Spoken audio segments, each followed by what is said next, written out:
Welcome to part 5 of building the Rainforest bathroom. Today we're presented with a small challenge. The ADA mandates that a grab bar like this must be installed in all public restrooms for people with handicaps. Well, obviously we've already put up a lot of foam, so we're going to have to tear some of that down, make room for this handrail. This is the area where the handrail must be on the left. It must be 12 inches from the back of the wall behind the toilet and at least 33 inches from the floor. So as you can see, that's quite a bit we're going to have to tear off. But this is all part of construction, is doing something and then finding out you got to change something. It's no big deal, but let's get to work. So here I'm measuring the minimum is 33 inches. And we need to also have the maximum of 36. So that's our range where the handrail must be off the floor. So I've measured 12 inches from the back, and then all the way over here. I've put this pole up, and it extends pretty far out. Now, you've got 2 inches of foam here, and another 2 inches. So that's 4 inches of foam that we've got to cut away, and still have room above and below the bar for people to reach in without their hands snagging on the foam. Because if it snags on the foam, over time it's going to chip, and it's going to look really bad. So my job is, how do you cut this away and incorporate this into the design? Obviously, we're losing out on the toilet paper that the gorilla is holding, which is a real bummer. But that's all part of design, is changing stuff at the last minute and still making it work. I'm going to probably take this tree and somehow carve it and twist it around this pole here. I'm going to incorporate it into the design so it doesn't look like we just cut away a bunch of foam. This job for the saw, because the saw can take off a lot of area at once. So I'm going to go ahead and start carving here.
Alright, and that's our square. Should give plenty of room above and below it for that handrail. Now I'm just going to pop this foam out. You can see that hole that it made. See the liquid nails that it glued in there before.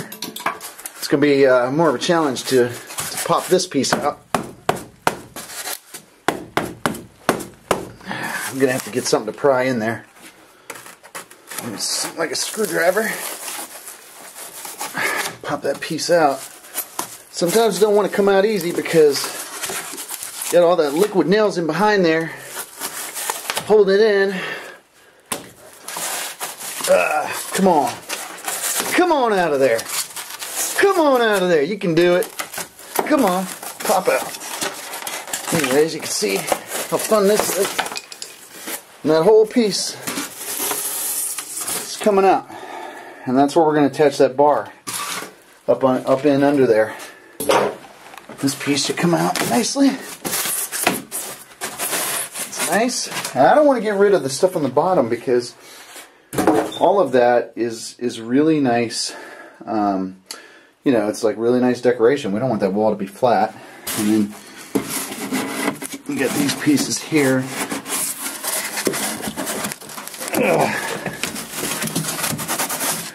And actually, that came off pretty nicely. You see, we're going to have to fill that in because that's a hollow place there. So, that's our space for the handlebar. We're going to have to probably angle this because we don't want people, like I said, hitting the fingers on that because over time it's going to wear off the corner of that foam. And polyurethane is nice. I mean, it Holds everything together nicely, but over time it will wear down. Let me go ahead and carve on an angle here.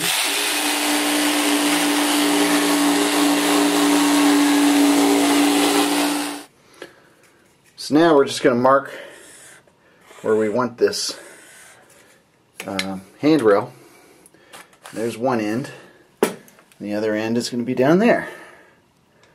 So that way our team knows where to put the screws. Of course, we'll let them do all the leveling.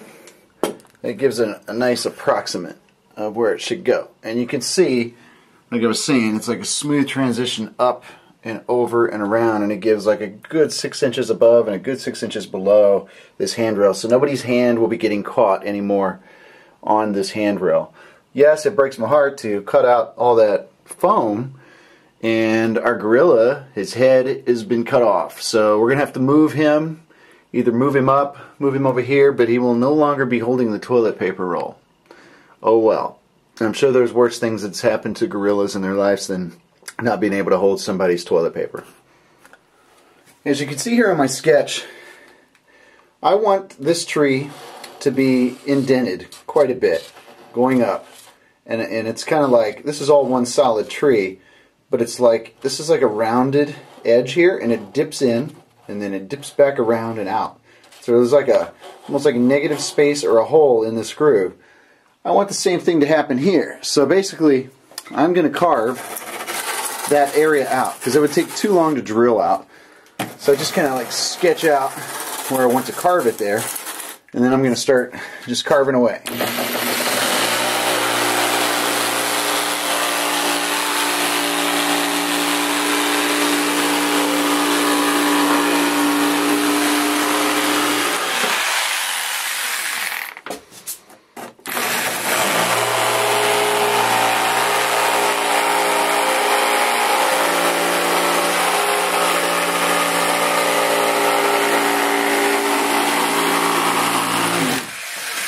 And the piece just falls. So it gives me a nice start to the three-dimensional effect.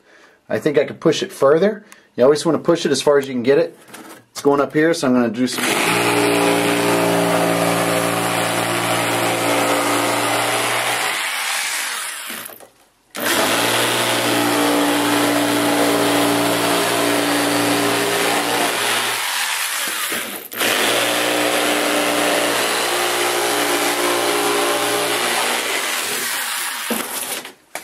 So now, when you stand back and look at that, it's a much more three-dimensional tree, and it catches that light nicely. The light hits it here, and this side of it is in shadow, so when you're sitting on the toilet looking up at it, it's going to give you even more of a feeling you're deep down in the jungle. Now, let me ask you as the audience, what's wrong with this little space here? Yeah, it's really cool over here. I cut some leaves out, and I got these things transitioning down and then transitioning back out. But look at this space. It's basically a basic rectangle. So what I want to do, I want to eliminate that because it looks like we cut out this section for that handrail.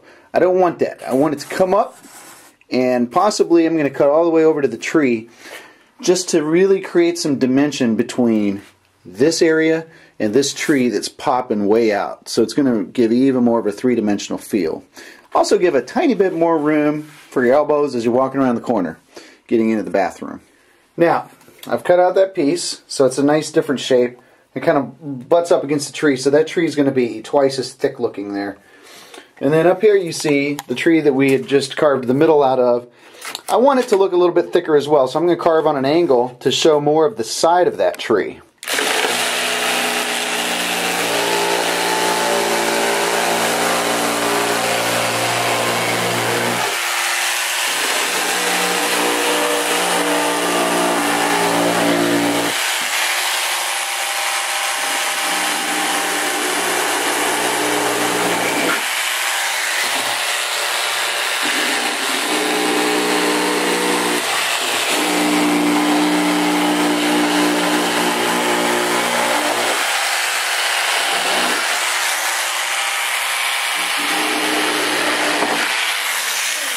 So now, you don't just have the 2 inches from this point to this point. Now you have the 2 inches from this point to this point. So now we've got basically a 4-inch tree. It's going to be really good for, you know, showing three-dimensionality. I still think this area is a little flat. I think that this one here should be a little bit in front of this one. So I'm going to cut more away from this side.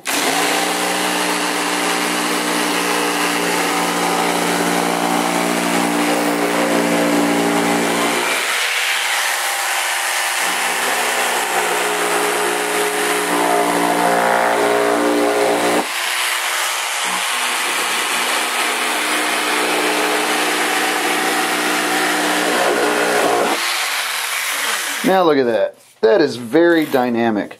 It's really three-dimensional. It's starting to really go in there and really have some nice size relationship. I would say the only flaw in this design here is that the space from here to here is the same as the space from here to here. And that is bad design. You want one to usually be larger than the other. So what I'm going to do, this space from here to here is a little bit bigger. I'm going to make this a little bit smaller.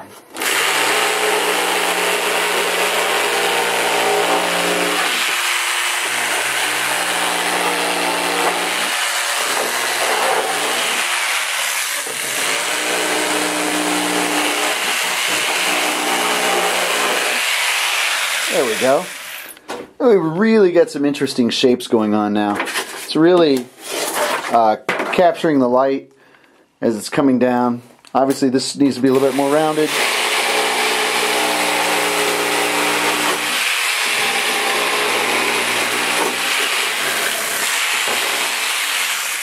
There we go. It's twisting and turning and coming down and around, which is really nice. Now, like on our sketch here, like I was saying, as it's splitting up right there, it's also splitting up at the bottom. So, as it's splitting up right there, it's going behind, which I will paint behind the handrail. It needs to also still be splitting as it comes down here, so that's what I'm going to do next.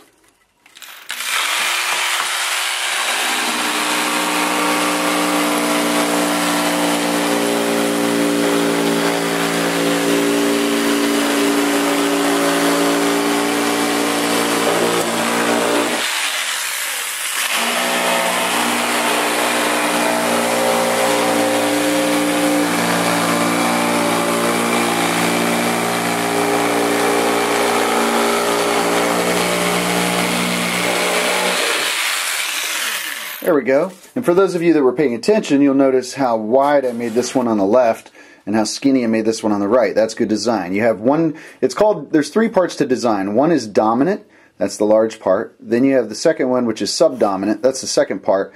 And then the subordinate. And subordinate is like a tiny detail that will lead you back to the dominant. So in this case, we just have a dominant and subdominant. There's not a subordinate. Alright. And I think what we should do here is like round these off a little bit more.